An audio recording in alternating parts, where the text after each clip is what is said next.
प्यारे दोस्तों और मेरे देश के लोगों और वह सब लोग जो कि डिजिटल पेमेंट के समर्थन में हैं और वे सब लोग भी जो डिजिटल पेमेंट के समर्थन में नहीं हैं।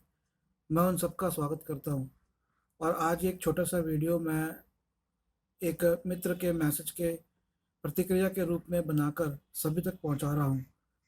और आज के इस वीडियो का विषय ये है कि क्या डिजिटल भुगतान में हमें बहुत अधिक एक्स्ट्रा पे करना पड़ता है।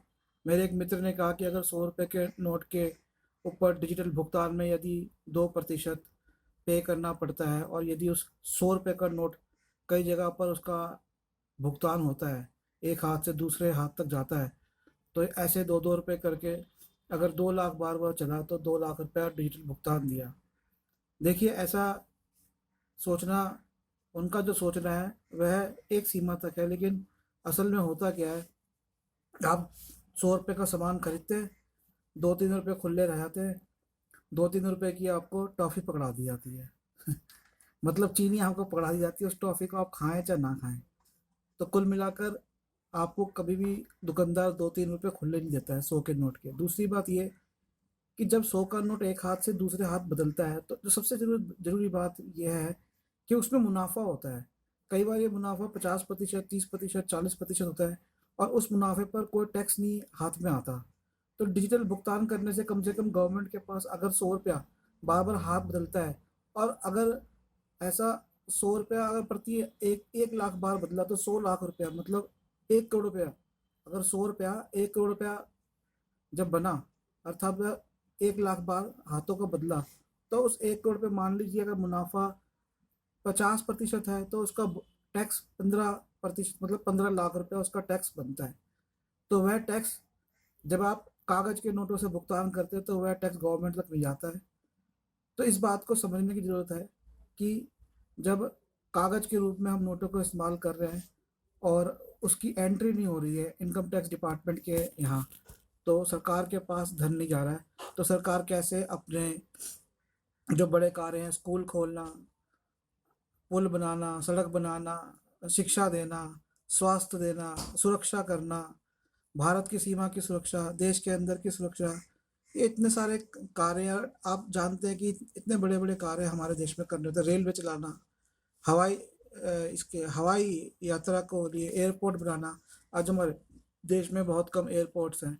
समुद्री जहाज के समुद्री यात्रा का विकास करना, हमारे समुद्री जो सीमाएं हैं उनका सुरक्षा करना, ऐसे अनगिनत कार्य हैं जो कि भारत सरकार द्वारा किए जाते हैं। तो यदि अगर सब ये सोचने लगे कि 1-2% अगर डिजिटल भुगतान में चार्ज लग रहा है तो वह बुरा है, वह बुरा नहीं है। वह 1-2% करके आपको अन्य अच्छी सुविधाएं देगा, ताकि हमें थोड़े से धन के लिए दूसरे देशों पर मोहताज ना होना पड़े। तो ये एक छोटा सा मैसेज है, इसे ज़्यादा से ज़्यादा लोगों तक आप शेयर करें और डिजिटल भुगतान करें, जिससे कि कम से कम ये पता लगे सरकार को कि किस दुकानदार के यहाँ या किस निर्माता के यहाँ कितना भुगतान आ रहा है, कितना पैसा आ रहा है। और बड़े नहीं, छोटे भी व्यापारियों के यहाँ पर आज पेटीएम तो इतना सरल है कि बस स्कैन करें और पे हो गया। तो वह कोई बुरा नहीं है, आप पैटर्न अपने फ़ोन में डालिए और स्कैन करके पे करिए। सब्जी की दुकान से लेकर, की दुकान से लेकर, चाय वाला, कॉफ़ी चाय वाला, सब बस कुछ नहीं करना है, एक पेटीएम का स्टिकर अपनी दुकान के आगे उनको लगा के रखना है और बस हो गया पे। इसमें इतनी डिफ़िकल्ट बात क्या है। 1-2% यदि भुगतान हो रहा है और अगर पैसा आएगा तो भारत सरकार तो वैसे ही अच्छे से काम कर पाएगी। जो लोग निम्न आय के वर्ग के लोग हैं, बच्चों को अच्छी शिक्षा, अच्छी स्वास्थ्य सेवाएं तभी मिल पाएंगी जब पैसा होगा। बिना पैसे के क्या होगा। आज पैसा होता क्या है, जब कागज के नोट में आप भुगतान करते हैं तो पैसा जो है कुछ चंद व्यापारियों के हाथों में चला जाता है। वे लोग अपनी महंगी गाड़ियाँ, शौक शौक पूरे करते हैं, महंगे महंगे से महंगे विदेशों में पर घूमने जाना, महंगी महंगी शादियाँ करना। आम आदमी जो होता है वो मारा जाता है क्योंकि टैक्स आता ही नहीं उसके पास से। तो डिजिटल भुगतान से सबसे बड़ी जरूरी बात यह है कि वह टैक्स आएगा। टैक्स आएगा तभी तो सुविधाएं मिलेंगी, अन्यथा कैसे मिलेगी। तो इस बात को आप ज़्यादा से ज़्यादा लोगों तक पहुँचाएं। और मेरा ये संदेश है। मैं निखिल सबलानिया, नई दिल्ली से।